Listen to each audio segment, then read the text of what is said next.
Muito boa noite. Nós estamos dando início a mais um Diálogo AMSUR. Como sempre, os Diálogos AMSUR são uma produção do Instituto Sul-Americano para a Cooperação e a Gestão Estratégica de Políticas Públicas, Instituto ANSUR, e sempre contam com a parceria do Fórum 21 e também do portal Rede Estação Democracia, do Rio Grande do Sul.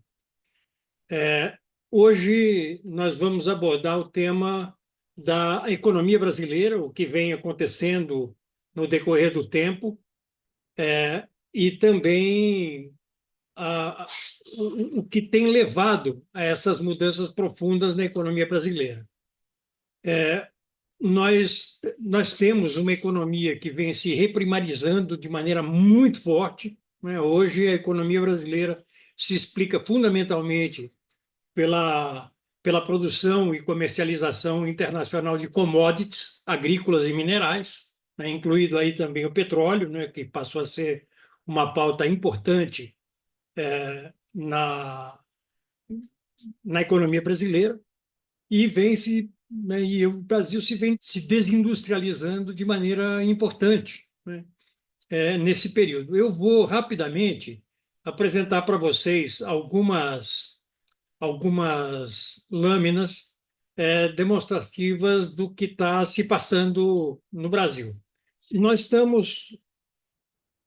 Esse aqui é um gráfico de 20 e poucos anos, 29 anos, 28, 29 anos. O produto interno bruto, que vinha crescendo desde a década de 90 até 2013, 14, o produto interno bruto sofre uma queda bastante importante e, e hoje está num patamar muito parecido com o patamar que estava em 2014, isto em moeda constante. Se nós formos olhar a participação do Brasil na produção mundial da indústria de transformação, o gráfico é exatamente o oposto. Nós vamos tendo uma queda importantíssima da participação brasileira na produção industrial mundial, né, que cai de 2,66% da produção para 1, pouco por cento da produção. Se nós olharmos também a participação do Brasil nas exportações de produtos, das exportações mundiais de produtos industriais, também há um processo de queda bastante importante.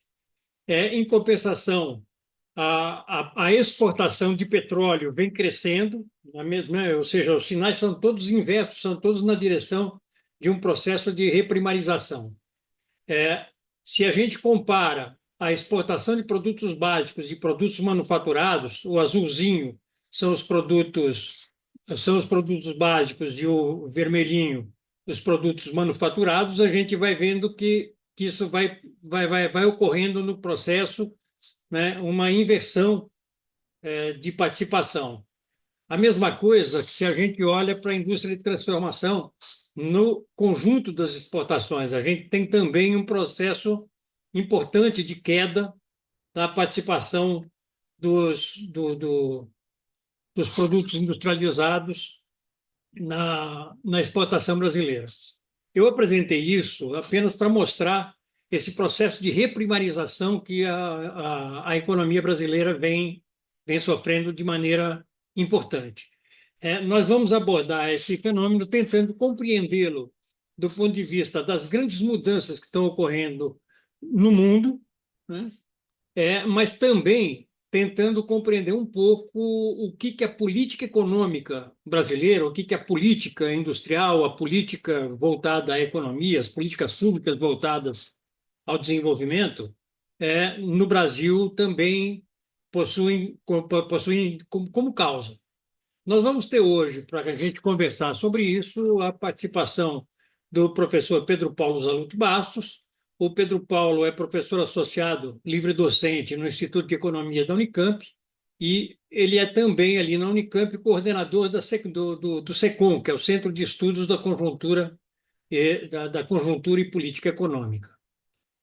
Antes de passar para o Pedro Paulo, eu vou solicitar a todas as pessoas que nos assistem pelo YouTube que se inscrevam em nosso canal Instituto ANSUR, que deem seu like, né, e que também, se tiverem interesse em serem convidados ou convidadas para as próximas atividades, que cliquem no sininho.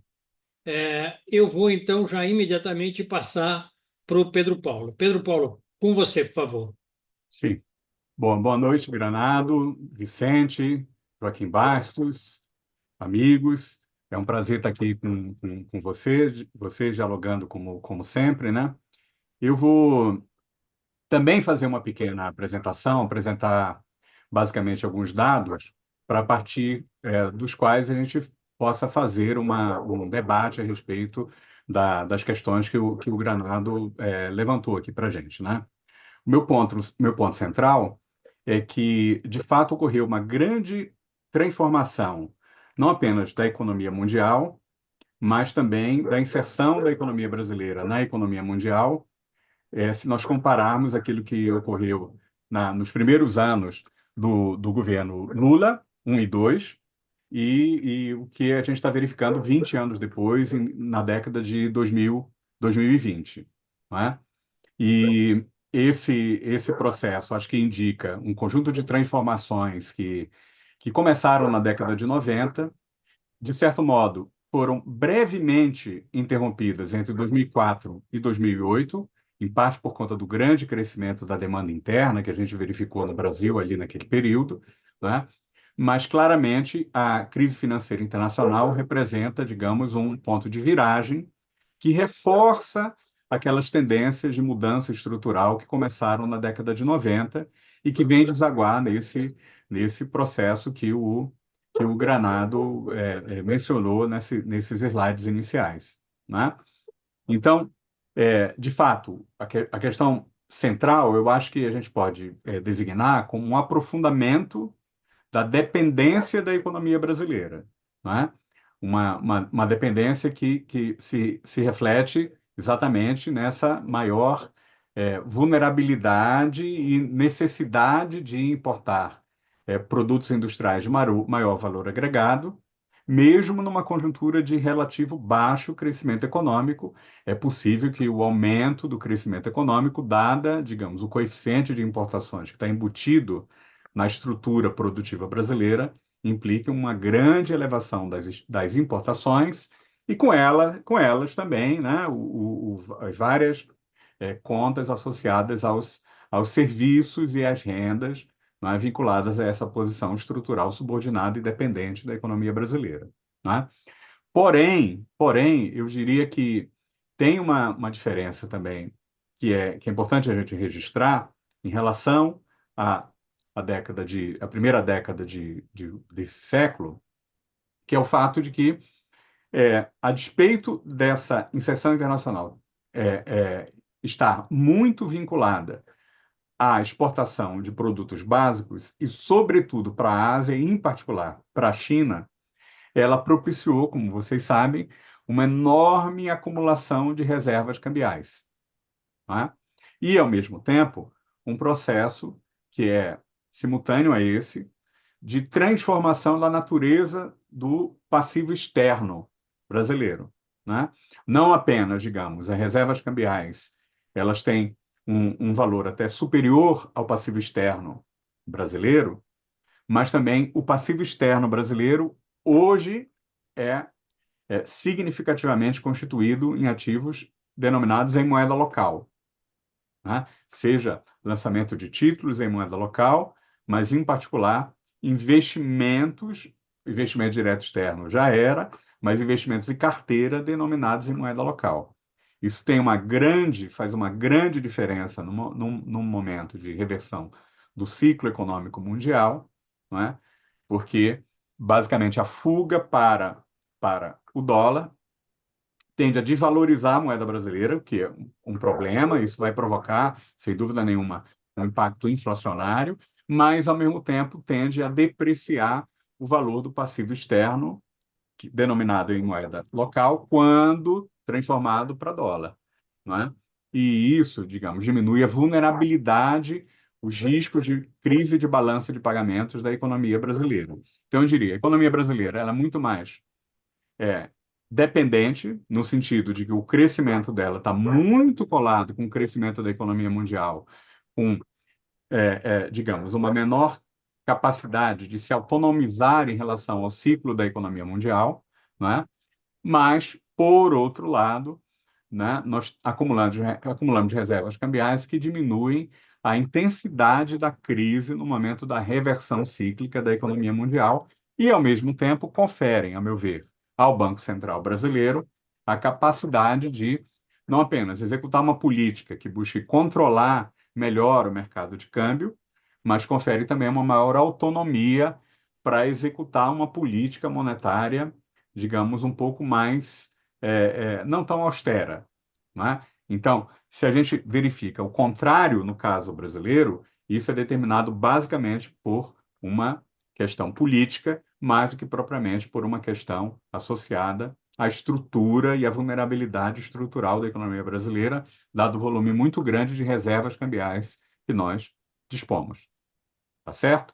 Então, isso, enfim, no final vou tentar, digamos, dar um pequeno recado o que que isso tem de implicação para a gestão da política econômica. Quanto tempo eu falo? Mais ou menos 20 minutos, meia hora, Por Granado? aí, por aí, por É aí. por aí, por aí. Bom, eu vou então também, assim como o Granado aqui, apresentar alguns dados, né, para vocês. Espera só um momento, deixa eu espelhar aqui a minha tela.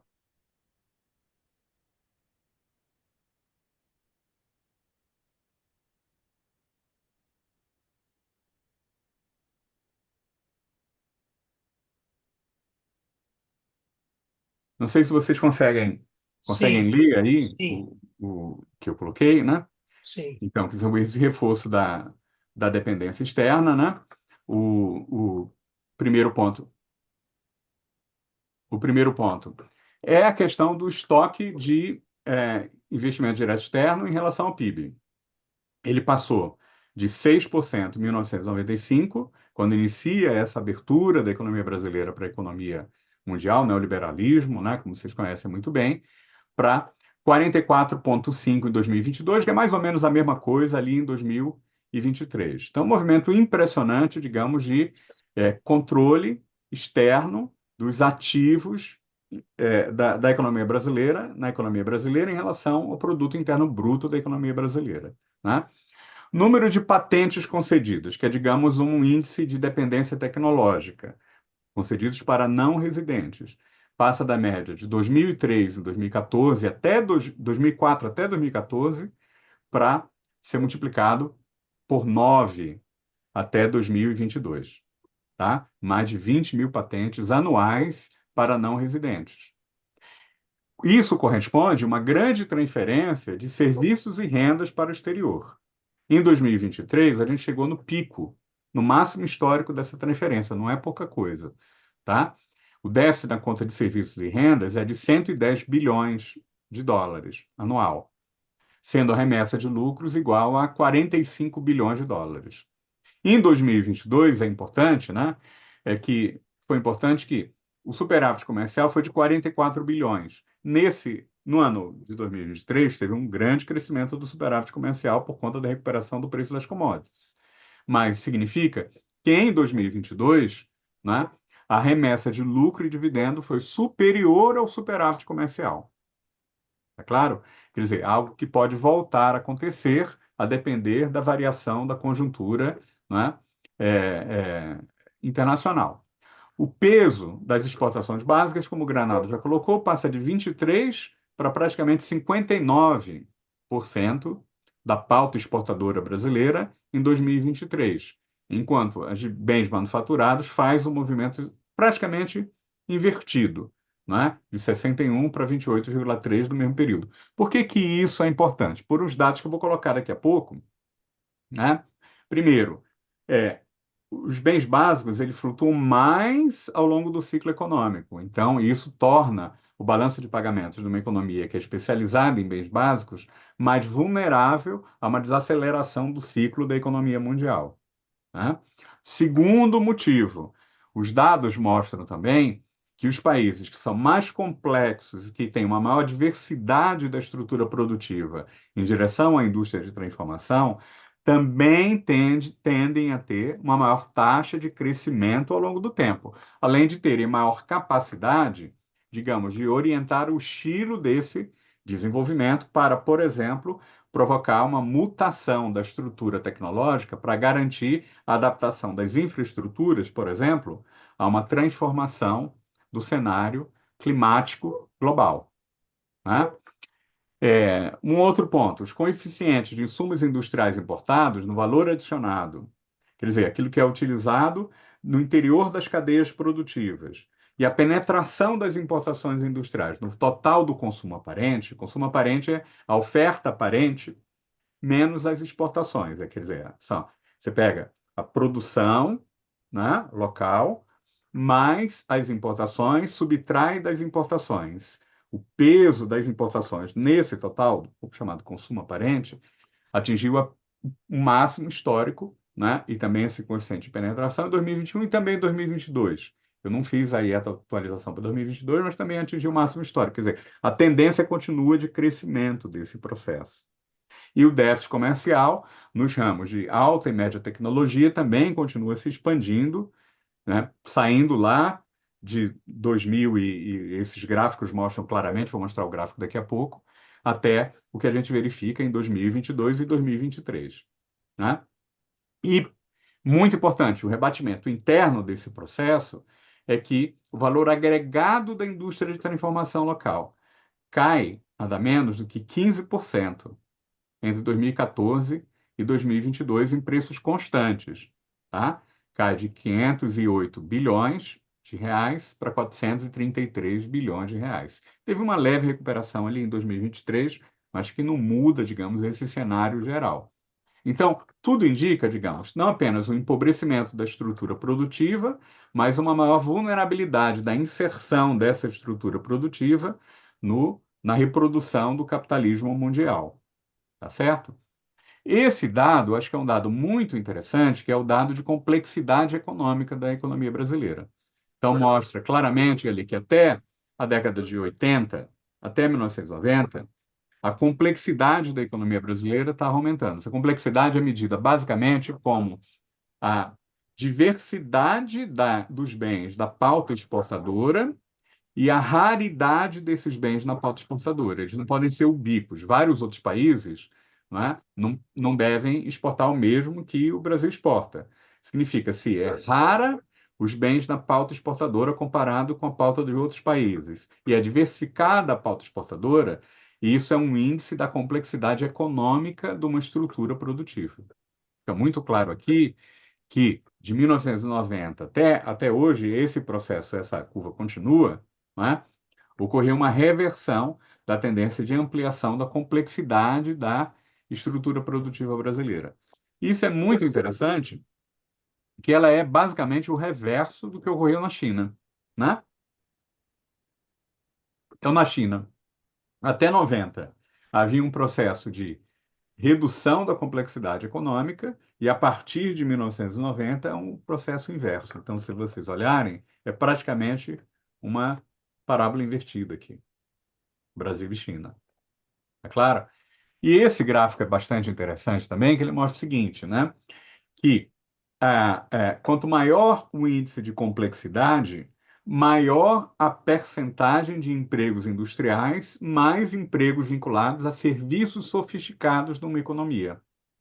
Não é? Porque o setor de serviços, ele pode ser um setor de serviços de baixa complexidade, né? De serviços relativamente pouco qualificados, mais simples, ou pode ser de serviços sofisticados. E, em geral, a oferta de empregos em serviços sofisticados acompanha o grau de complexidade econômica e a proporção de empregos industriais no total dos empregos. É claro? Então, ali esse é um gráfico de 2011, não tem um dado atual, mas certamente essa curva se tornou ainda mais inclinada. Os empregos gerados no Brasil, dado o fato de que 2014 e 2022 teve uma redução de 15% no valor agregado da indústria, não é? E que a demanda por engenheiros chegou no pico no Brasil em 2011, os serviços sofisticados diminuíram a partir de 2013 no Brasil, né? Quer dizer que essa curva ficou mais inclinada. O Brasil está mais embaixo e outros países desenvolvidos estão para cima, com mais complexidade e com maior participação de serviços sofisticados ou empregos industriais, que isso gera uma tremenda, isso que gera aumento da renda per capita, né? E que isso gera um mercado interno de trabalhadores de média e alta renda, né, que tem condições de sustentar também uma base tributária. Então, isso vem junto com uma base de serviços públicos também mais sofisticada, né? E, evidentemente, um conjunto de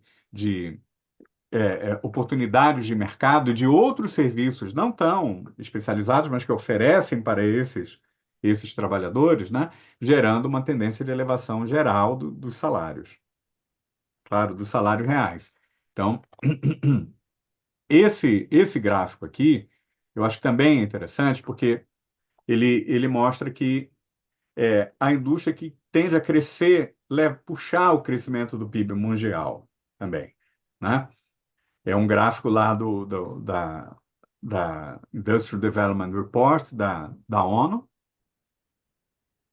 e que o valor da, da transformação industrial cresceu 3,13 no mundo entre 91 e 2018, para um PIB que cresceu menos, né? Apesar do fato de que a indústria de transformação cresce com um ritmo maior de produtividade, o que significa que os preços industriais caem em termos relativos, comparados com os preços de serviços e o preço em alguns casos, determinados commodities, sobretudo as commodities minerais. Então, a despeito disso, a taxa de crescimento do produto industrial é maior. Se você for pensar em termos de volume, é maior ainda, tá certo? Então, é isso, digamos, que puxa o crescimento da economia mundial. É a transformação industrial que está articulada com o setor de serviços sofisticados, tecnologicamente intensivos, e é isso que tende a puxar a demanda de insumos agrominerais. É claro?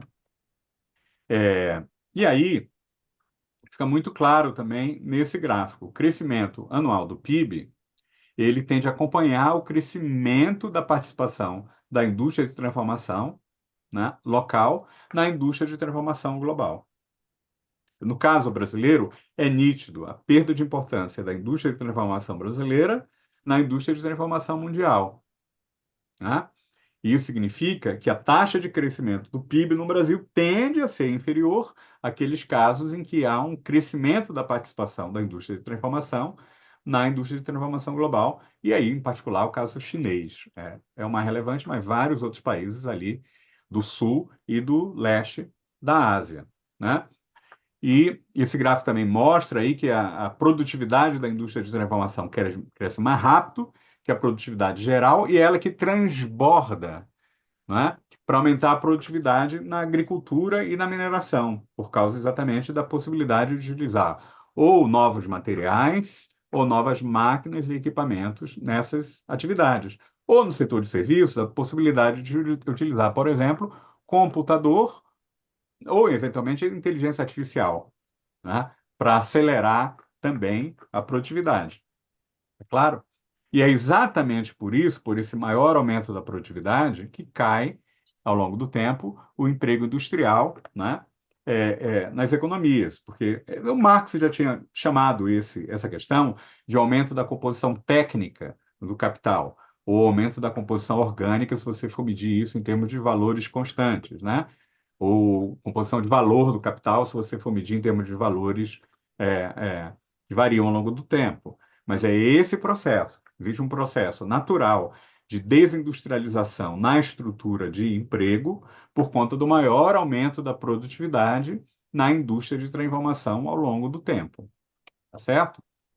E o emprego industrial, por outro lado, muito nitidamente vai se deslocar para os países da Ásia, né? E para alguns países menos desenvolvidos.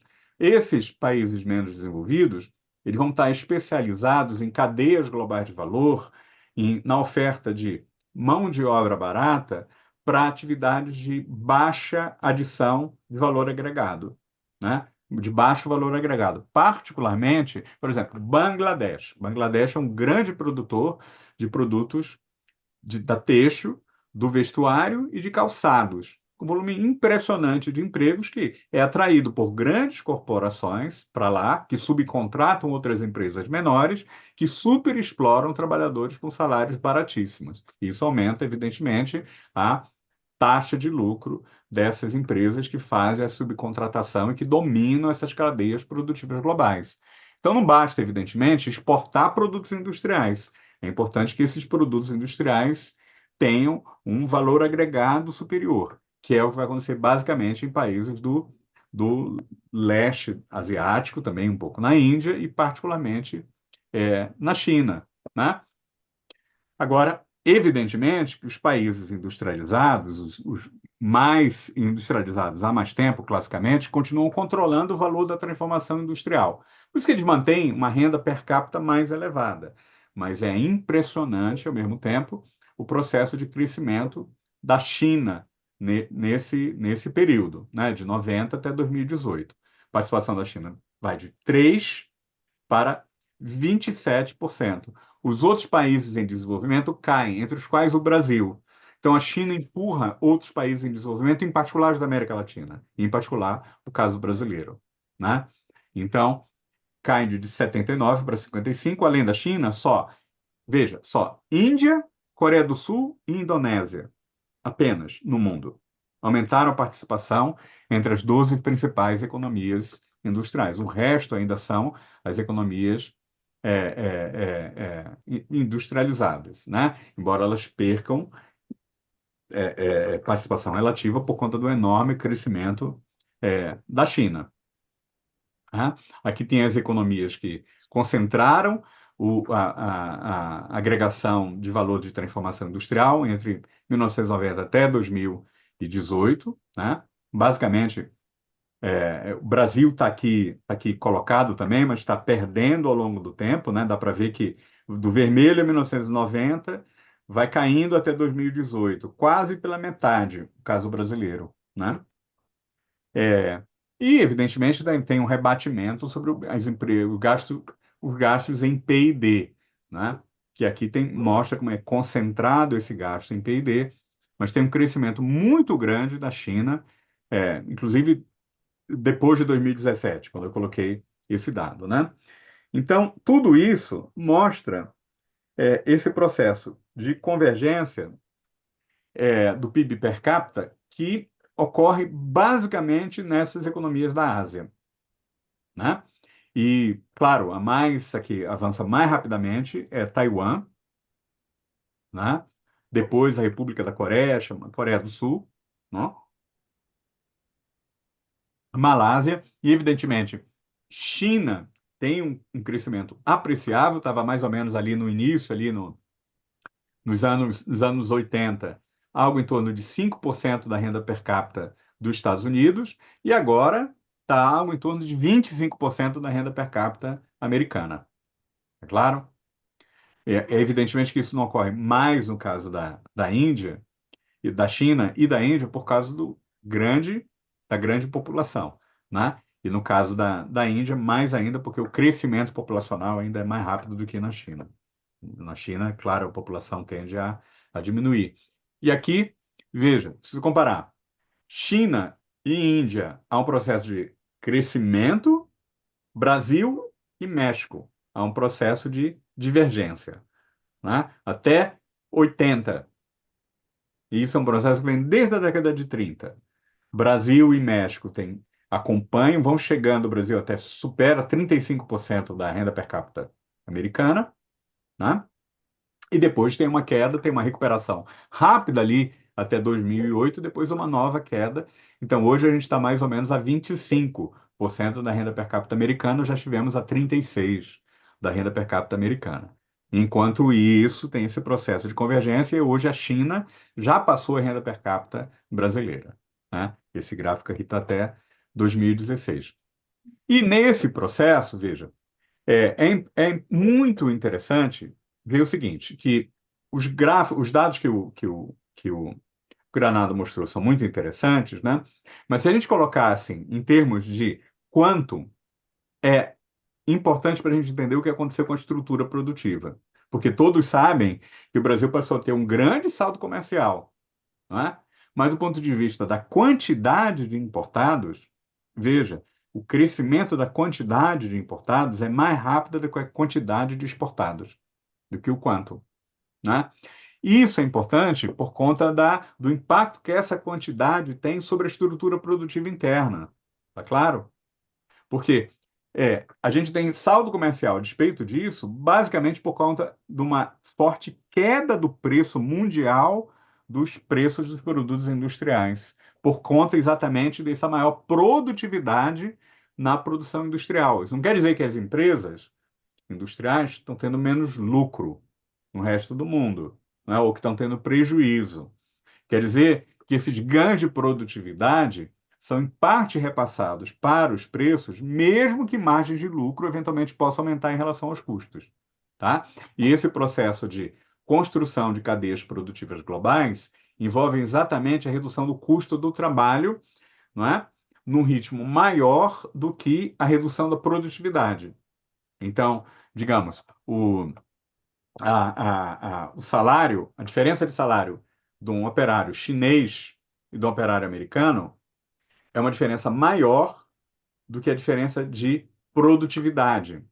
Então, para as empresas americanas, vale a pena fazer produção na China, com esses custos de trabalho, custos unitários de trabalho que são menores, porque o custo da contratação, né, ela é maior do que a redução da produtividade de um local para o outro, tá certo? E é isso que explica a grande queda do preço das importações industriais. E essa queda do preço das importações industriais, até mais do que a apreciação da taxa de câmbio, não é?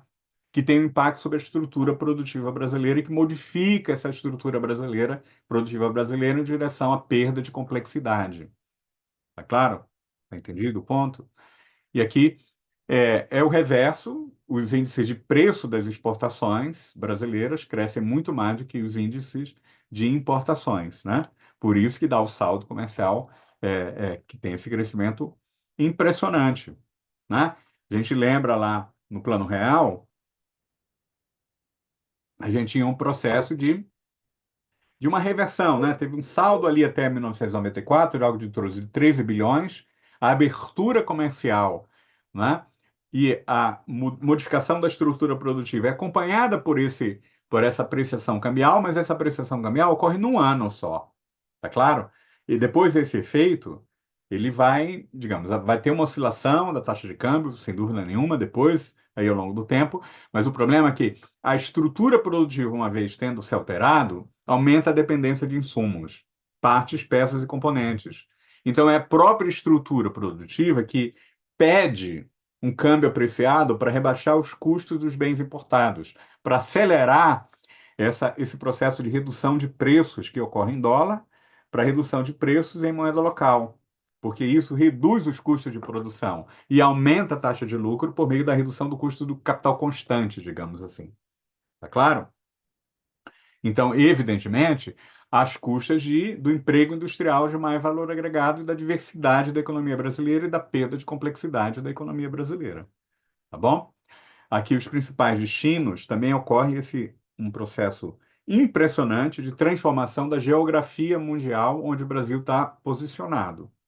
Então, até, digamos, 2002, a China, em 2002, era apenas 4,2% das exportações brasileiras. Em 2023, é 31%, praticamente. Né? E há um processo, digamos, de descentralização. União Europeia e Estados Unidos, em 2002, representavam ali 23 mais 26, quase 50% das exportações brasileiras. Né? É uma economia dependente, orientada para os mercados de origem do investimento das grandes empresas que construíram filiais aqui no Brasil de propriedade europeia e norte-americana. Tá claro? E aí isso tinha um rebatimento também na estrutura comercial. E agora, essa participação conjunta cai digamos, lá de 2002, quase 50%, para em 2023, algo em torno de 25%. Caiu pela metade, né? Enquanto você tem esse crescimento impressionante orientado para a China. A diferença é a seguinte: que as exportações brasileiras tendem a seguir, no sentido horário, né, um grau de especialização regressivo. Tá? Então, digamos, começando aqui, exportação do Brasil para a região do Mercosul e Argentina, a gente tem uma maior concentração de exportações industriais. A LAD diminui um pouquinho, Estados Unidos tem uma diminuição maior, mas ainda concentra um destino de exportações industriais, a União Europeia ainda menos, e a China muito menos. Tá claro? Então, em sentido anti-horário, a pauta exportadora brasileira vai ficando relativamente mais pobre em termos de valor agregado, conhecimento industrial. Tá claro?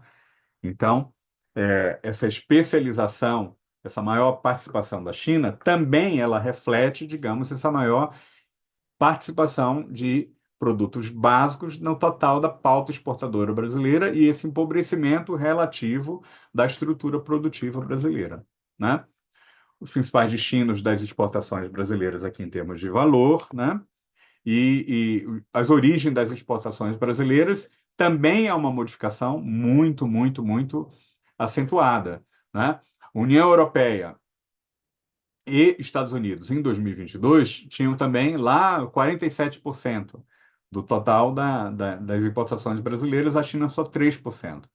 Agora, a China tem 22%. Significa o seguinte, que tem muito mais concorrência entre China, muitas vezes empresas europeias e americanas que exportam para a América Latina a partir da China. Não são necessariamente empresas chinesas. Tá claro? Mas significa que tem muito mais concorrência por mercados dinâmicos de renda média que tem algum crescimento ao longo do tempo, mas que tem uma estrutura produtiva industrial que é um reflexo inverso da estrutura produtiva desses países que exportam produtos industriais aqui para o Brasil, com maior concorrência entre os Estados Unidos, União Europeia, Japão e China, até Coreia do Sul, para o mercado latino-americano.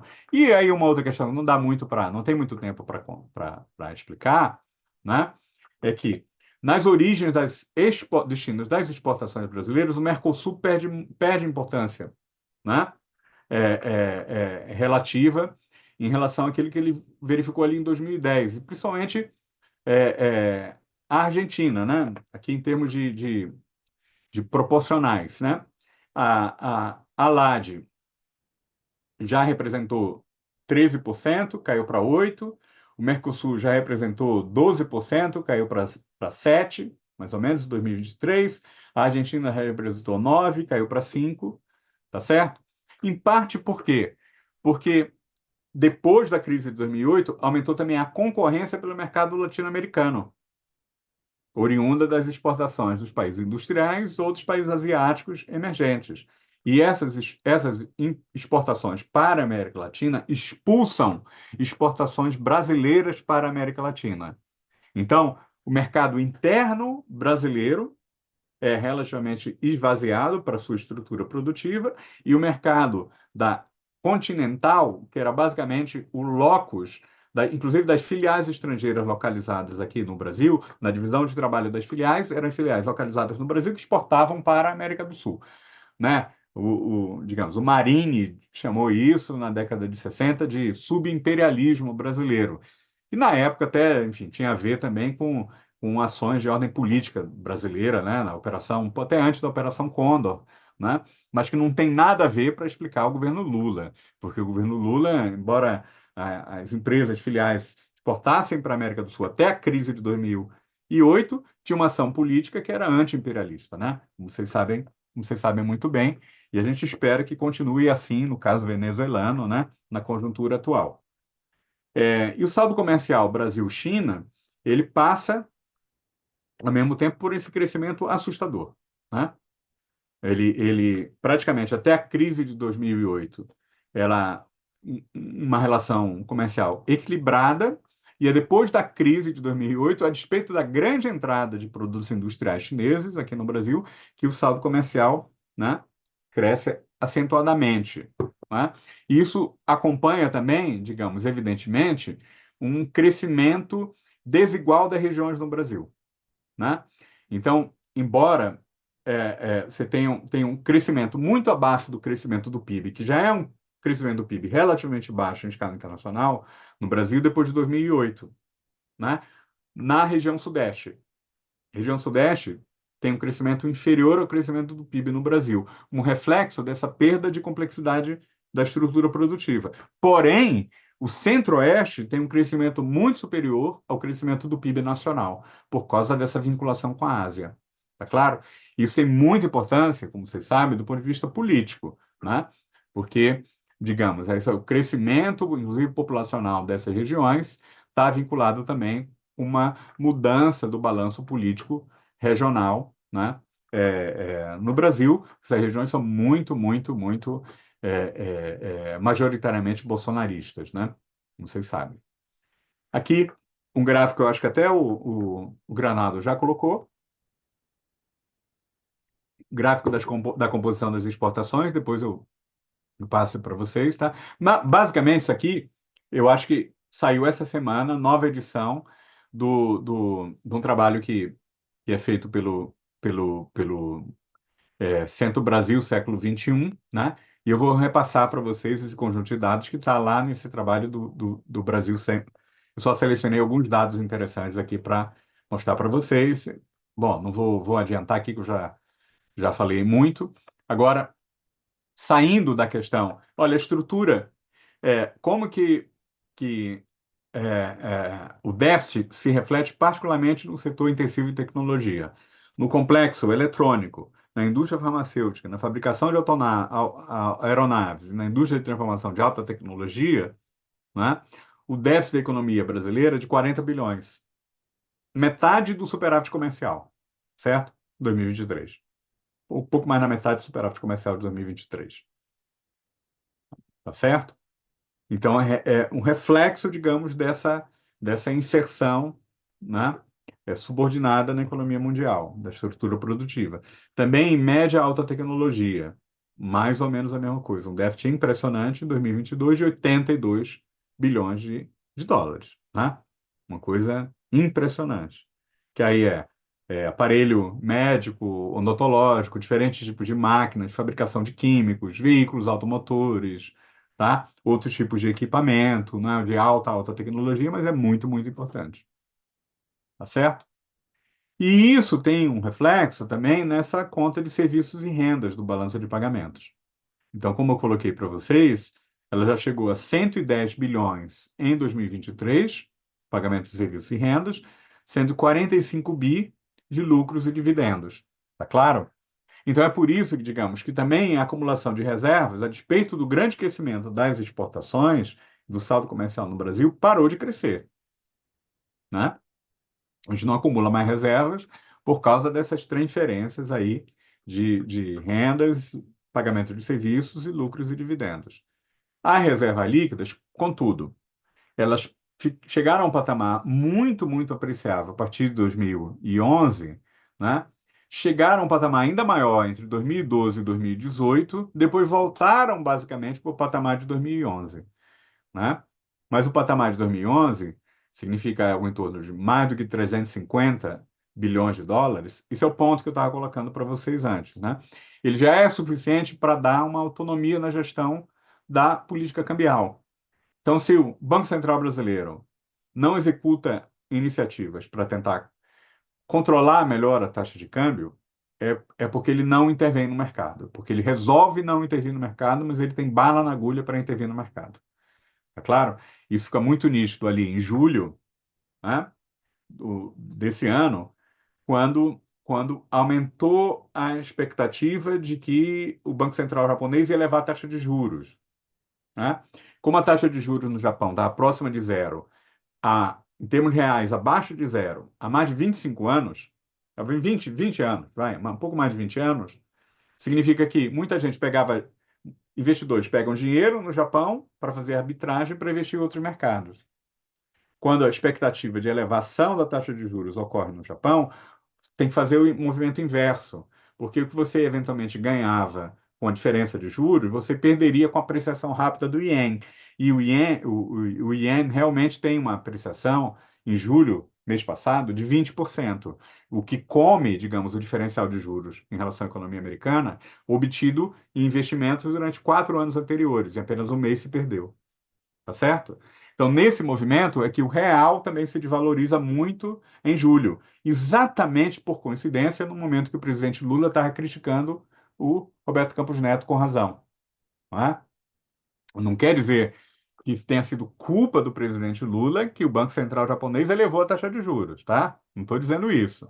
Eu estou dizendo que o Banco Central brasileiro aproveitou esse movimento para não fazer absolutamente nada no câmbio, porque isso colocava pressão, não é, política para que, digamos, a quebra de braços que o presidente estava levantando a respeito do contingenciamento, ou do grau de contingenciamento, se essa queda de braço pública realmente ocorreu no privado, digamos assim, né, fosse vencida por aqueles que clamam por austeridade nos mercados internacionais, alegando que a desvalorização austeridade a partir do mercado internacional, mercado financeiro, em relação às contas públicas brasileiras, né, alegando-se que, eventualmente, a desvalorização cambial brasileira era resultado das expectativas a respeito da questão fiscal, né, e não por conta do que estava acontecendo na economia mundial, com várias outras moedas, em função da expectativa de elevação dos juros no Japão. E é bom que se diga, né? A relação dívida-PIB e o resultado fiscal brasileiro é muito melhor em 2023, né? Nem precisava ser, né? Como vocês sabem, eu critico que seja tanto até, mas é muito melhor do que todos os países desenvolvidos. Estados Unidos, o ano passado, teve um déficit primário, se não me engano, de 5,5% do PIB, né? E esse ano o déficit primário vai cair para 4% do PIB, tá certo? Na China, o déficit primário foi de 6,5% do PIB em 2023. Esse ano vai ser de 6,5% do PIB também, tá claro? E no Brasil, o mercado financeiro reclama porque ele não vai ser zero, não vai ser 0,3 ou 0,4% do PIB. Claro, faça-me o favor, né? E aqui, dívida bruta em relação a reservas, também fica muito nítido aí essa melhora da condição de, digamos, autonomia no momento de reversão do ciclo mundial, né? Você tem mais capacidade de evitar, se você quiser, uma desvalorização cambial mais brusca, com operações ali no mercado de câmbio, que pode envolver, inclusive, diferentes tipos de aplicações sobre derivativos, né? Regulação do mercado de derivativos, etc. E aqui tem os dados sobre renda per capita, né? Para mostrar muito aqui o nosso atraso relativo. Eu tenho outros dados aqui sobre gasto público, outras questões, né? Eu só queria levantar mais uma questão, que é essa recuperação ainda muito lenta do investimento público federal. Então, aquilo que foi permitido pela PEC da transição é importante, mas em termos comparativos ainda é muito pouco. Como mostra aqui, se tem esse crescimento de 2022 até 2023, mas fica muito aquém do que a gente já chegou entre 2009 ali até 2013, né? E dado o arcabouço fiscal, é impossível que a gente volte a recuperar esse patamar que a gente já obteve no período em que a gente tinha mais capacidade, digamos, de direcionar o estilo de desenvolvimento, né? E também induzir o investimento privado para assegurar uma aceleração do crescimento, como se dizia ali o plano, o PAC, né? Investimento público do governo geral também mostra essa tendência, inclusive nesse caso para o governo geral, dado, digamos, o controle que se faz sobre a taxa de investimento das unidades federativas, né? E aí nesse caso você tem uma redução até de 2022 para 2023. O último ponto que eu queria levantar, se vocês eventualmente quiserem discutir, é essa questão das reformas institucionais a partir de 2016, né? Que restringindo ainda mais a capacidade de execução de políticas públicas. São essas reformas. E, basicamente, o que está acontecendo é, digamos, uma não decisão, né? Uma incapacidade. Não estou culpando o governo Lula, né? Claro que isso tem a ver com a correlação de forças,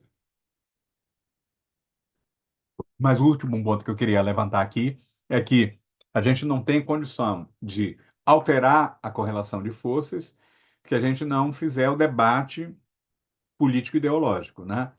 Porque é só o debate político-ideológico que permita que a gente possa, digamos, aumentar a base de apoios, buscar, digamos, novas alianças e novo suporte popular e eleitoral para modificar a agenda de discussão do Brasil.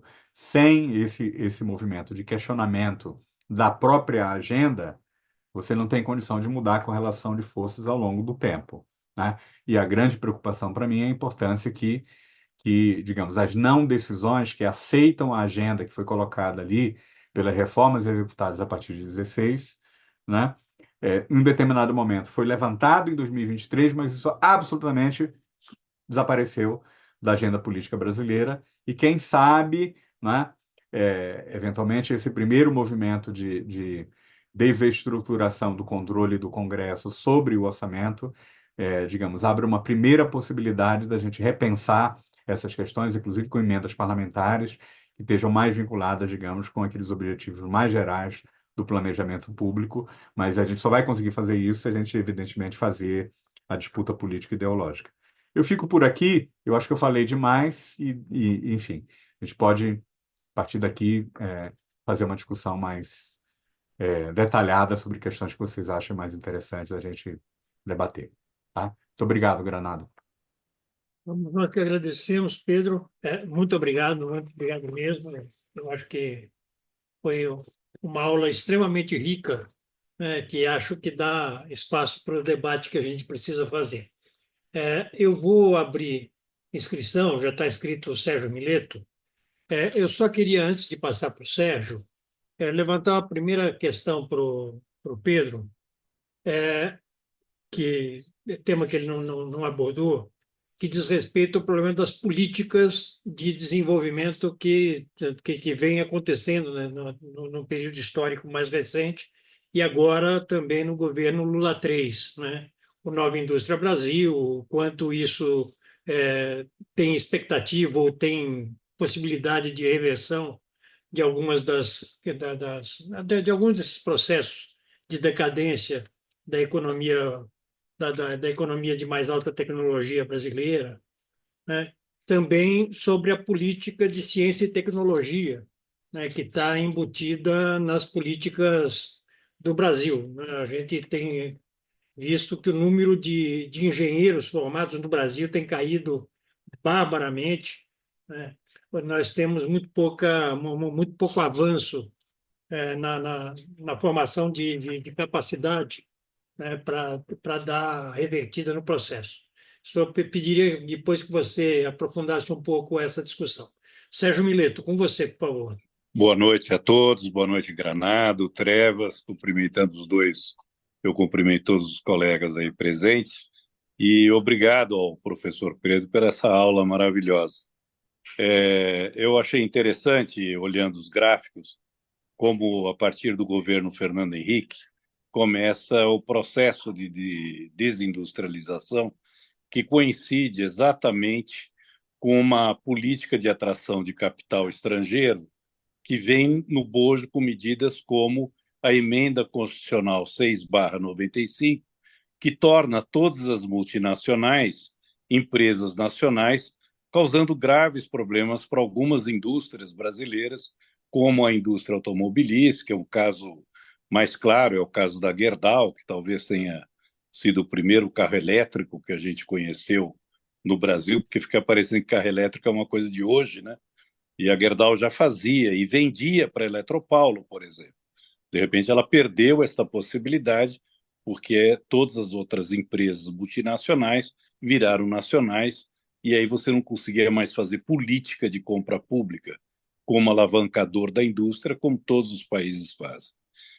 Então, dentro disso, e aí é uma pergunta, se aqui no Brasil a distribuição de lucro ela não é tributada, nem os dividendos, eu imagino que quando vai para fora também. Então, me parece que são políticas criadas lá atrás e que nós, nos 3 governos pelo qual passamos, não conseguimos as condições de alterar. E creio que, gostaria de ouvir o Pedro sobre isso, fica muito difícil estimular o capital nacional, tendo que concorrer com essas multinacionais sem ter o capital para poder concorrer. Então, eu queria pedir essa observação em relação ao marco legal aprovado no passado e o impacto disso na nossa desindustrialização, para a gente pensar como reverter isso, né? Obrigado. Grato, Sérgio. Vicente, com você, por favor. Obrigado, Granado. Primeiro, Pedro, gratíssimo aí pela sua disponibilidade, pela sua lucidez e pela sua competência, né? Obrigado, obrigado. Viu, Pedro? E também gostei muito, assim, da estrutura da sua intervenção, porque você organizou afirmando um conjunto de enunciados e, a partir desses enunciados, você ia desenvolvendo, né, e argumentando, ia explicitando, né, os números, os dados e tudo aí, né? Aí, nesse sentido, eu pediria para você aprofundar mais um primeiro enunciado, como eu chamo de enunciado, que você formulou, do seguinte sentido: você falou, o reforço da dependência externa se expressa no modo de acumulação e na estrutura da forma do Estado, né? E você colocou nas primeiras, né? Eu queria que você falasse um pouco mais, né? E não só em relação ao tempo presente, né?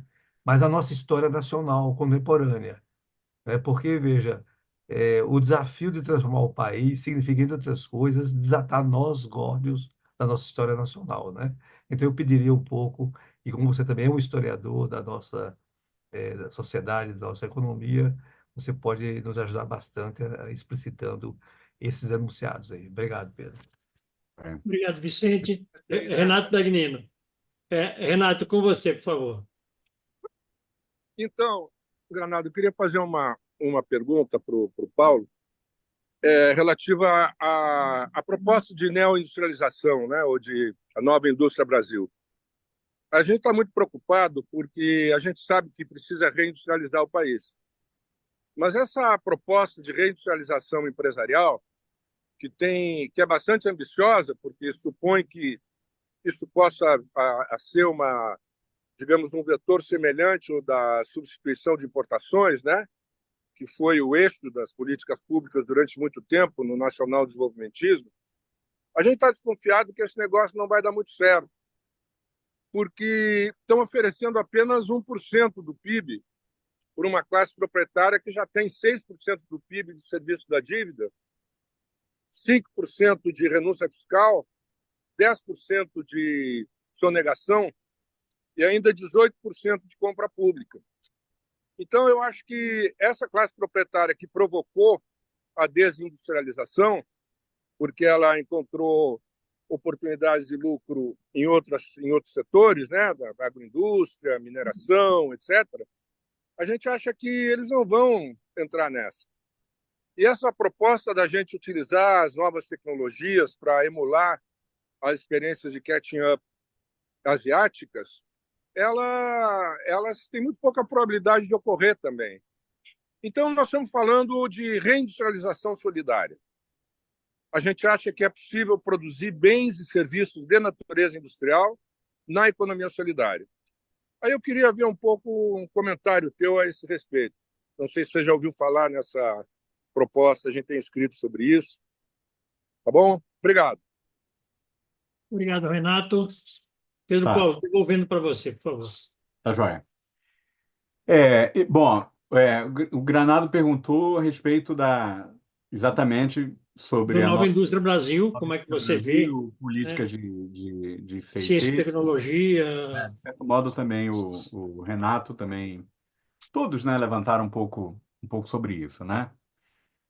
Eu diria o seguinte, que a nova indústria Brasil, ela depende fundamentalmente, a meu ver, da taxa de crescimento do mercado interno, né? Em geral, quando você teve ali entre 2004 e 2008, digamos, uma recuperação do investimento industrial, uma maior retomada da produção industrial no PIB, até coisa que pouca gente sabe, né? Em 2004 e 2008, a indústria de transformação foi o ramo mais responsável pelo crescimento do emprego, né? No Brasil, naquele período. Mas isso, digamos, vai ocorrer, não é? No momento em que a gente não tem uma política industrial muito bem estruturada, não é? Até antes do PAC, inclusive antes do PAC, e eu diria, até antes do, do, do, do conjunto de encomendas ali que estavam vinculadas à expansão do setor produtivo misto, mas majoritariamente estatal, vinculado ao setor de petróleo e gás, né? A Petrobras em particular, né? Então, o que explica basicamente esse processo é um grande crescimento, uma expectativa de crescimento do mercado interno. É claro? Porque as empresas, elas, como colocou ali o Renato, né? Elas podem, evidentemente, vão aproveitar subsídios. Elas não vão perder a oportunidade de recolher diferentes tipos de subsídios, ou fiscais ou creditícios. Mas isso pode se transformar, né, digamos, em algum aumento de margem de lucro, ou até em uma modernização, em alguns casos, das plantas produtivas, né? Mas a mera existência de incentivos e subsídios não vai levar a uma grande ampliação do investimento, né? Se não houver essa, digamos, expectativa de crescimento forte da demanda efetiva, né? Então, isso, digamos, pode explicar alguma retomada da expectativa de crescimento do mercado, pode explicar o anúncio de realização de investimentos na automobilística, mas que em parte tem a ver também com um processo de competição internacional vinculado a uma mudança do padrão energético sobre o qual o transporte automotivo vai se basear no futuro, né? Em particular, a transição para o carro elétrico e a importância que algumas filiais chinesas têm nesse processo, porque controlam esse processo em escala mundial. São muito mais eficientes e oferecem carros elétricos muito mais baratos, com baterias mais duradouras do que as empresas americanas, inclusive a Tesla, do Elon Musk, né? BYD já supera a Tesla em termos de qualidade de bateria, em termos de extensão de tempo de bateria e custo, né? Evidentemente que a Tesla tem muitos carros ali no padrão de altíssimo luxo, né? Agora, qual é o grande problema, a meu ver, para o prolongamento dessa expectativa de longo prazo de crescimento da demanda? É basicamente o arcabouço fiscal, né? O arcabouço e também, de certo modo, é, a meta de inflação de 3%. Independentemente, digamos, até certo ponto, independentemente de quem vai comandar o Banco Central. É claro que o Gabriel Galípolo pode ter uma política muito menos austera do que o Roberto Campos Neto, mas também não vai ser tão mais austera por causa da meta de inflação que foi definida pelo Haddad, de 3% ao ano, né? O que vai exigir manter uma taxa de juros relativamente mais elevada, porque vai ser muito difícil alcançar esse centro da meta de 3% ao ano. Mas, principalmente, digamos, o arcabouço fiscal, ele tem um pressuposto básico, que é o seguinte: como o gasto público tem que crescer a 70% da arrecadação pública, e como a arrecadação pública tende, depois de um crescimento da arrecadação vinculada a essas reformas, mas ao longo do tempo, tende a acompanhar o crescimento do PIB, né? Então, para o crescimento do PIB ser 30% maior do que o gasto público, é preciso que o gasto privado ele seja maior do que o crescimento do PIB, evidentemente. Quer dizer, que o gasto privado passe a puxar a economia brasileira, o que não foi o caso até hoje, pelo menos nos últimos 30 anos, mas também não foi o caso no período de ouro da industrialização brasileira. Tá. Então, então, em função disso, é que você tem que ter um crescimento do gasto privado muito maior do que o gasto público. Isso é muito difícil de ocorrer, porque o gasto público vai tentar jogar para baixo o crescimento do PIB, tá certo? Esse que é o grande problema. Então, em acontecendo isso, quer dizer, não apenas, digamos, a capacidade do governo realizar investimento, e aí, com esse investimento, carregar o gasto privado, ou realizar investimentos na economia solidária, não é? Canalizar desenvolvimento tecnológico para várias missões de ordem social, não é? E buscando estimular a economia solidária. Isso é muito importante, concordo plenamente com o Renato, né? Mas o governo brasileiro vai ter que, nos próximos anos, fazer contingenciamento e, ao longo do tempo, reduzir o peso do investimento, do gasto discricionário no total do gasto público. A não ser que desmonte, né, digamos, um conjunto de políticas que desvincule o rendimento mínimo da Previdência ao salário mínimo, ou deixe de realizar a elevação do salário mínimo, né, ou desvincule as receitas, melhor, o gasto em educação e saúde em relação ao crescimento das receitas, realize uma nova reforma da Previdência, certo? É a única maneira de viabilizar o novo arcabouço fiscal. Então, o novo arcabouço fiscal introduz um elemento central de baixo crescimento na economia brasileira, que dificulta que qualquer tipo de política industrial que estimule o investimento seja bem sucedida. Então, porque o principal elemento que induz o investimento privado é a expectativa de crescimento da demanda, de modo sustentado ao longo do tempo. Não dá para competir, o Brasil competir em termos de subsídios com a economia americana ou com a economia chinesa. Tá claro? Mas se o mercado local estiver crescendo, tem motivo para as empresas investirem aqui no mercado local por causa dos custos de transporte, de trazer tudo de importado e da velocidade de adaptação à demanda local. Tá certo? Então, eu acho que esse é um elemento importante. Agora, o que perguntou o Sérgio, no longo prazo, e também o que perguntou o Vicente, o que era, basicamente, o modelo de crescimento brasileiro? Por que a economia brasileira, de 30 a 80, foi a economia que mais cresceu no mundo? Né? Eu gosto de falar para meus alunos o seguinte: em 1980, a economia brasileira tinha uma indústria de transformação que era a maior indústria de transformação fora dos países desenvolvidos e era igual à indústria de transformação da China e da Índia juntas. Tá?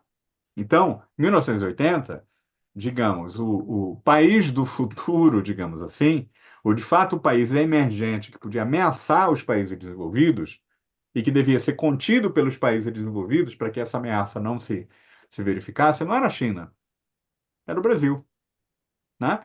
E o Brasil foi totalmente contido pela crise da dívida, pela ação diplomática do governo Reagan contra as políticas industriais brasileiras, particularmente a política de informática, mas também a política para a química fina, o setor da farmacêutica fina e da química fina. Tá claro? Então, teve uma ação diplomática e a própria crise da dívida desestruturou. E aí o controle, maior dependência, porque, basicamente, o Tesouro Americano, o Estado americano, por meio do FMI e Banco Mundial, determinou o modelo de desenvolvimento dos países latino-americanos. E é esse modelo de desenvolvimento que vai dar nessa inserção internacional brasileira a partir da década de 90, né?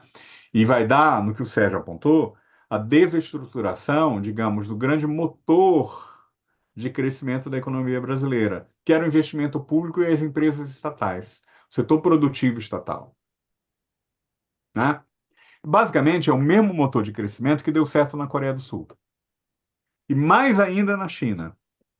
Porque as empresas estatais chinesas, elas têm um Estado que não coloca elas numa caixinha. O Estado brasileiro colocava as empresas estatais brasileiras numa caixinha, né? Elas tinham ali que operar no setor de insumos básicos e serviços de infraestrutura com baixas taxas de lucro, com investimento de muito longo prazo, maturação de longo prazo, retorno de longo prazo e garantindo condições de lucratividade para as empresas usuárias. Mesmo assim, o peso do investimento estatal e das empresas estatais carregava encomendas privadas e puxava junto o investimento privado. Era um enorme motor de expansão conjunta. Tá claro? É isso que a China tem. Só que a diferença é que a China permite que as estatais façam diversificação para outros ramos mais modernos, com joint ventures, seja com filiais estrangeiras, seja com empresas locais. Em geral, joint venture tripartite, inclusive. Então, você pode direcionar o estilo de diversificação produtiva que você queira em função da posse dessa capacitação estatal, né? Que está enraizada na própria estrutura da acumulação de capital e que tem muita solidariedade com o investimento privado. Tá certo? É o que acontece na China e na Coreia do Sul. E era o que o Brasil tinha. E concordo com o Sérgio. Do ponto de vista. Então, por que, Vicente? Isso está marcado na estrutura do Estado brasileiro. Por quê? O Estado brasileiro tinha se organizado para, digamos, ampliar a autonomia relativa da estrutura produtiva e da soberania, a partir dessa base, mesmo na ditadura militar, da soberania relativa do país. Aumentar a autonomia nacional. É claro? Ao longo do tempo. Então, isso, basicamente, então esse projeto de autonomia na dependência, não se colocava a opção de sair dos laços de dependência, no caso brasileiro. Nem com Getúlio, mas evidentemente que o Getúlio levou ao máximo essa tentativa de explorar a autonomia, tentando, por exemplo, fazer uma industrialização só com capital nacional, empresa estatal e capital nacional, mas obtendo recurso financeiro e aposta tecnológica de governo a governo com os Estados Unidos, aproveitando certos trunfos geopolíticos. Isso não deu certo. Por motivos externos e internos, o que dá certo é a associação dependente com o JK. Mas com o JK, deixa muito claro um bipé, que é a empresa estatal de um lado, filial estrangeira de outro, a empresa nacional pequena vendo por trás, por baixo, sendo carregada por esse bipé. Tá claro? E é isso que leva a economia brasileira altos níveis de crescimento até 1980. É isso que é desestruturado pela diplomacia internacional, pela crise da dívida e pela própria classe dominante brasileira que, como o Sérgio colocou, quer se apropriar do patrimônio público no processo de privatização. Né? Então, o que você manteve ali, Eletrobras e Petrobras, tem muita importância para o crescimento da economia brasileira no governo Lula. Porque se você pegar o aumento da taxa de investimento público mais empresa estatal, carrega o investimento privado na economia brasileira. Vem junto, um não expulsa o outro, ele vem junto, carrega. Só que agora, digamos, o arcabouço fiscal não vai permitir capitalizar a Petrobras, não vai permitir. A Eletrobras já foi embora. A própria capitalização do BNDES vai ser limitada, não pode com o arcabouço fiscal. Tá claro? Então é isso aqui. Há uma mudança a dependência, há uma modificação da reforma, há uma reforma do Estado neoliberal, e o Estado está muito mais orientado, menos orientado do que era antes, para ampliar o investimento, ampliar a diversificação produtiva e a autonomia internacional, né, do país, mas está orientado basicamente para assegurar os mecanismos de inter-relação e conexão internacional das grandes empresas. Então, as grandes empresas, o que elas querem? Elas querem insumos e bens de capital baratos e acesso ao mercado internacional para obter recursos financeiros muito baratos, seja para se financiar, seja para tomar recursos para investimento no próprio mercado financeiro. Tá certo? Então, para isso, digamos, até várias empresas produtivas aceitam, digamos, a liderança desses do mercado, né? Dos fiscais da dívida, digamos assim, dos vigilantes da dívida, dos vigias da dívida, né? Porque e, isso, digamos, a ideia é criar condições as mais previsíveis possíveis que diminuam a incerteza das conexões internacionais, eventualmente até apreciando a moeda. Veja, é a estrutura que força a apreciação da moeda. Não é a apreciação da moeda que modificou a estrutura. Esse é o argumento do Brescia Pereira. Que aí, no fundo, o Brescia Pereira está dizendo assim: a gente tem muita autonomia, tem toda a autonomia do mundo, a despeito da estrutura. Basta a gente mudar a taxa de câmbio que a estrutura vai mudar. Não vai acontecer. A gente teve desvalorização cambial por conta das crises, a estrutura não mudou, né? Desde 2012, 2013, a gente tem um câmbio muito mais depreciado, a estrutura não mudou. É a estrutura que pede câmbio apreciado. É a estrutura que pede juros altos para fazer arbitragem internacional, para obter recurso lá no exterior. Tá certo? Essa é a estrutura de poder econômico que tem muito poder político e que, digamos, induz uma certa política econômica do Estado brasileiro. Por isso que eu digo que a dependência está embutida no Estado brasileiro. E ela está embutida, por exemplo, quando a própria justificativa do arcabouço fiscal a alegação é a seguinte, é que você não pode fazer algo diferente, portanto, você está comprando uma não agenda. Né? Por quê? Porque se você fizer algo diferente, qual era a alegação que justificava o arcabouço fiscal? Você vai ter aumento do risco país, questionamento do valor do título da dívida pública brasileira e fuga de capital. E essa fuga de capital vai provocar uma desvalorização cambial, como a gente não tem o Banco Central. O Banco Central vai levar a taxa de juros e a desvalorização cambial vai provocar inflação. Então, inviabiliza o programa. Viabiliza qualquer outra coisa. Viabiliza alternativa. Não há alternativa, no fundo. Porque essa estrutura determinou o que tem que fazer. É claro? E o que eu quis alegar. Não é verdade. Não é verdade que ela determina. Eu não concordo com isso, que até que eu acho que dizem que o Beluso disse, né, que a gente tem o poder de administrar, mas o poder real está com o mercado financeiro, até certo ponto. E tá. E tem essa estrutura, sem dúvida nenhuma. Ela tem poder estrutural. Ela tem poder estrutural, não tenho dúvida. Agora, isso não quer dizer que o mercado brasileiro não possa utilizar certos instrumentos e recursos que ainda tem para tentar aumentar o seu grau de autonomia. Por exemplo, reservas cambiais elevadíssimas, que permitem executar uma política de regulação do mercado de câmbio. Além da regulação do mercado de câmbio, pelo fato de ser país soberano, né? Você pode aumentar o imposto, né? O IOF sobre operações cambiais a termo. Você pode exigir, né, mais capital próprio para operações cambiais no mercado futuro. Como foi feito no Brasil, inclusive, Tombini, entre 2011 e 2013. E a taxa de câmbio ficou praticamente estável entre 2011 e 2013. Claro. Então, você tem sim instrumentos ainda, sem negar que, evidentemente, né, essa dependência está embutida na ideologia, inclusive, na não agenda, naquilo que a gente não pode fazer e não pode tentar, né? Então, é esse o ponto que eu quis levantar. A gente tem alguma margem de manobra também e tem, digamos, um excedente de dependência que é determinada pela política.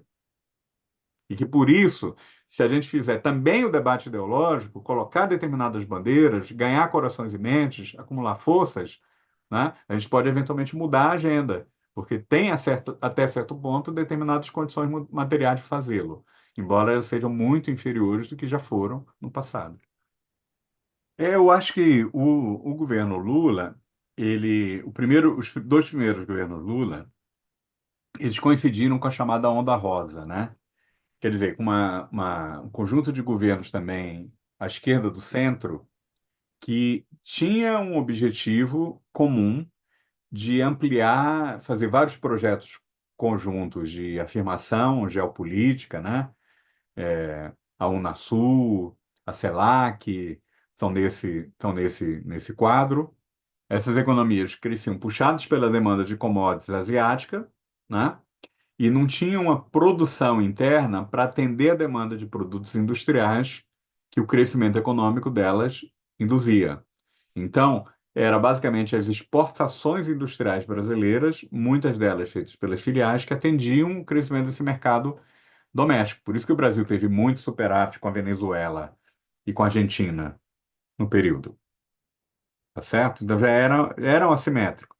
Mas o Brasil, pelo menos, reciclava parte desse superávit realizando empréstimos para a infraestrutura, mas que tinham a tendência de aumentar depois as exportações de serviços, de engenharia e também enfim, de equipamentos industriais vinculados às obras de engenharia, além dos insumos, né? Esquadrias, etc., né? O que a gente tem hoje, a meu ver? Primeiro, um crescimento muito, muito, muito inferior da América Latina inteira. Segundo, então, mesmo os países, digamos, que têm mais alinhamento político, particularmente a Venezuela, cresce muito menos do que cresceu naquele período, né? E em outros casos, digamos, em particular a Argentina, não apenas não cresce, como agora no governo de extrema-direita, né?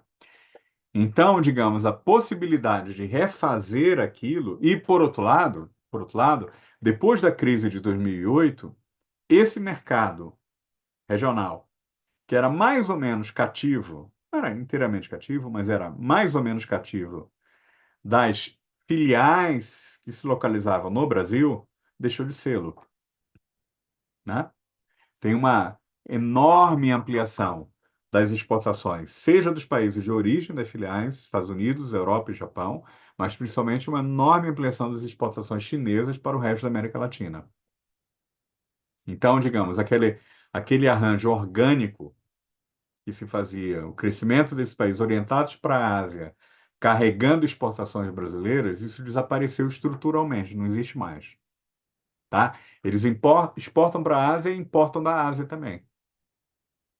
Então, o mercado latino-americano para as exportações brasileiras, que vinha crescendo desde do milagre econômico brasileiro, na década de 60, né, se interrompeu esse crescimento a partir de 2010, 2011, né?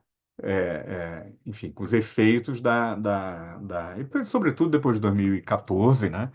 Com a queda do preço das commodities em 2014, mas basicamente como um efeito da mudança da geografia mundial produzida ou acelerada, pelo menos, pela crise financeira de 2008. Tá? E do ponto de vista político, não existe também um bloco da onda rosa com o qual o Brasil possa fazer a coordenação, né? E pelo contrário, né? Eu acho que agora também, digamos, a posição brasileira é diferente, né? Porque, digamos, as perspectivas de crescimento na Venezuela são muito inferiores. O governo venezuelano está totalmente na defensiva em escala internacional, né? E o governo brasileiro, digamos, ao mesmo tempo, percebe menos vantagens econômicas e, sobretudo, vantagens políticas com alinhamento com, é, né? Particularmente com a Venezuela. Eu acho que tem um ônus político de um apoio à Venezuela que faz parte dos cálculos do governo brasileiro hoje em dia, algo que não fazia parte há 20 anos atrás, ou há 15 anos atrás. Claro? Então, a possibilidade, digamos, de organicamente criar um bloco na América Latina é muito inferior do que existia 20 anos atrás, a meu ver, né? Agora, por outro lado, evidentemente que existe uma ampliação do investimento chinês, caso no Brasil, né? E a possibilidade, eventualmente com o Banco dos BRICS também, de financiar alguns investimentos em infraestrutura. Mas isso, digamos, ao que eu saiba, ainda está por se verificar, né? Então, eu também diria assim, que a gente não pode digamos, achar que os chineses vão nos salvar, né? Quer dizer, eu acho que a gente vai ter que fazer uma luta para que a gente mesmo consiga, né? Nós consigamos nos salvar, né? O que envolve aí mudar a agenda de política fiscal, em particular. Eu acho que esse é o nó górdio, né? E ter uma, digamos, uma política monetária mais que confronte, onde possível, o mercado financeiro, né? Eu Sem, quero, tá? Pedro, eu quero Oi, reperguntar aí. Desculpa, eu quero Claro. reperguntar uma coisa. Eh, Você não respondeu exatamente sobre os BRICS. Você fala BRICS, China, mas aí não só tem China, tem Índia, e agora vai ter vários países asiáticos e africanos que estão ingressando no BRICS. Especialmente os países africanos, eles oferecem, de algum jeito, uma possibilidade para o Brasil bem maior que para o resto de países que gostariam de exportar, até por questões de línguas, de culturas, etc. Então, eu pergunto, esse BRICS, não será que oferece uma saída bem mais razoável desde esse lugar, desde o lugar que estão ingressando novos países? Sim. Não, mas o Brasil não queria que o BRICS fosse expandido, né? O Brasil não queria, porque o cálculo da diplomacia brasileira é que isso diminuiria a importância brasileira dentro dos BRICS e tornaria cada vez mais o BRICS, digamos, um clube subordinado por um líder muito claro que era a China, né? E a estratégia brasileira, eu acho que foi muito clara ali no governo Lula, fazer uma conexão direta com a África, né? Que não passasse, não precisasse passar pelos BRICS. E, no fundo, não precisa passar pelos BRICS, essa conexão direta, né? Agora, a estratégia chinesa, de certo modo, é fazer o BRICS, digamos, ser ao mesmo tempo, um grupo que balance politicamente, né? Lhe gere apoio internacionalmente nas relações com os Estados Unidos e com a Europa, evidentemente, mas que também seja uma estrutura institucional que facilite o desenvolvimento do investimento e da expansão do crédito chinês para o Sul, e, em particular, não é, a Rota da Seda. Esse é o objetivo chinês, né, eu acho. E o objetivo brasileiro é, digamos, ter algum grau de autonomia em relação ao projeto chinês. Ser capaz de fazer uma política africana brasileira e não uma política africana, digamos, subordinada a um BRICS liderado pela China. Tá certo? Meu ver. Agora, as condições de realizar isso são muito mais complicadas hoje em dia do que foram 20 anos atrás. Meu ver. Por conta do processo todo, né? E pela perda de capacitação estatal brasileira. O BNDES vai ter menos recursos para fazer esse, esse, esse processo, né? As empresas de engenharia que estavam vinculadas a- aos empréstimos e às exportações de serviços financiados pelo BNDES desapareceram. Boa parte das empresas de engenharias ali que foi destruída pela Operação Lava Jato, né? Então, digamos, a capacitação estatal e a capacitação empresarial para realizar essa política autônoma brasileira diminuiu muito, né? Agora, isso que eu digo, acho que é mais importante para o Brasil, digamos, recuperar essa capacitação estatal e, eventualmente, vinculando aí, é,